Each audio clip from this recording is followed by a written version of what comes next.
సమాజం కోసం మంచిస్తే నాయకులు తయారు చేసే ఫ్యాక్టరీ తెలుగుదేశం అయితే హంతకులు తయారు చేసే ఫ్యాక్టరీ వైసీపీ అంటూ మంత్రి సవిత విమర్శించారు. హత్యలు చేయడం, సాక్షుల్ని బెదిరించడం, కుటుంబ సభ్యులను, జడ్జీలను కూడా బెదిరించాలని చూడడం జగన్కు అలవాటంటూ మండిపడ్డారు. జగన్ తరహాలోనే వైసీపీ నాయకులు శవ రాజకీయాలు చేస్తున్నారని విరుచుపడ్డారు.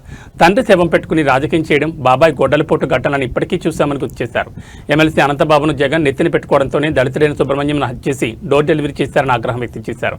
జగన్ సైకోతనానికి పరాకాష్ఠగా అనంతబాబు వ్యవహారం ఉందన్నారు. సుబ్రహ్మణ్యం హత్య కేసు నిందితులను ఎట్టి పరిస్థితుల్లోనూ ప్రభుత్వం వదలదని స్పష్టం చేశారు. జగన్ అధికార దాహానికి బలయ్యే వారిలో బీసీలు, దళితులు ఎక్కువ మంది ఉన్నారని మంత్రి సవిత వెల్లడించారు. వైసీపీ నాయకుడు జగన్మోహన్ రెడ్డి గారు ఆయన పార్టీ పెట్టినప్పటి నుంచి కావచ్చు, ఆయన రాజకీయాల్లో ఆయన ముఖ్యమంత్రి కావాలన్నప్పటి నుంచి కూడా ఆయనకి శవ రాజకీయాలు చేయడం అలవాటే. ఒక పక్క తండ్రి శవం పెట్టుకొని కూడా రాజకీయం చేశాడు. బాబాయ్ గొడ్డల పోటు చూసాం. మరి వాళ్ళ ఎమ్మెల్సీ మరి ఒక దళిత బిడ్డను చంపి డోర్ డెలివరీ చేసినా కూడా జగన్మోహన్ రెడ్డి గారు పక్కన పెట్టుకొని, నెత్తిన పెట్టుకొని ఈరోజు జగన్మోహన్ రెడ్డి గారు ఉన్నారు.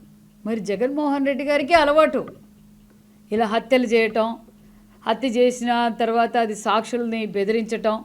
ఫస్ట్ రేటు మాట్లాడతాడు, రేటు కుదరకపోతే వాళ్ళ కుటుంబ సభ్యులను బెదిరించాలని చూస్తాడు, జడ్జిలను బెదిరించాలని చూస్తాడు, పోలీస్ డిపార్ట్మెంట్ బెదిరించాలని చూస్తాడు. ఈరోజు అనంతబాబు గారు కూడా అదే విధంగా చేశాడు.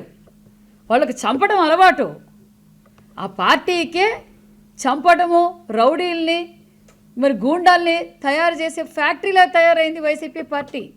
ఈరోజు అనంతబాబు గారు సాక్షుల్ని ఏ విధంగా బెదిరించాడో, ఏ విధంగా బేరానికి వచ్చాడో మనం అందరం చూసాం.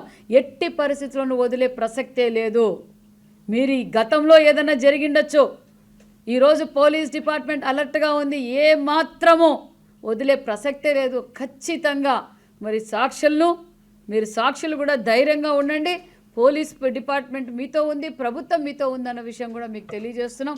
ఖచ్చితంగా ఎలాంటి పరిస్థితుల్లోనూ వదిలే ప్రసక్తే లేదన్న విషయం కూడా తెలియజేస్తూ, తెలుగుదేశం పార్టీ ఈ స్వర్ణాంధ్రప్రదేశ్గా మారాలి. తెలుగుదేశం పార్టీ ఒక మంచి నాయకుల్ని తయారు చేస్తుంటే వైసీపీ పార్టీ గూండాలను, రౌడీలను తయారు చేసి ఇలా రోజుకొకరిని రపర్రపర నరుక్కుంటూ పోయే విధంగా ఈరోజు తయారు చేస్తూ ఉంది. వైసీపీ కార్యకర్తలు కూడా ఆలోచించండి. తెలుగుదేశం కార్యకర్తలు, తెలుగుదేశం లీడర్లు ఎలా ఉన్నారు, వైసీపీ పార్టీలో నాయకుడు ఏ విధంగా మరి కార్యకర్తలను రెచ్చగొడుతూ ఈరోజు దస్తగిరి కావచ్చు, మరి డ్రైవర్ సుబ్రహ్మణ్యం కావచ్చు, అమర్నాథ్ గౌడ్ కావచ్చు, మరి సింగయ్య కావచ్చు, ఇలా ఎవరు బలైపోతున్నారో ఒక్కసారి ఆలోచించండి. బీసీలు, దళితులు మరి ఎక్కువగా బలైపోతున్నారు.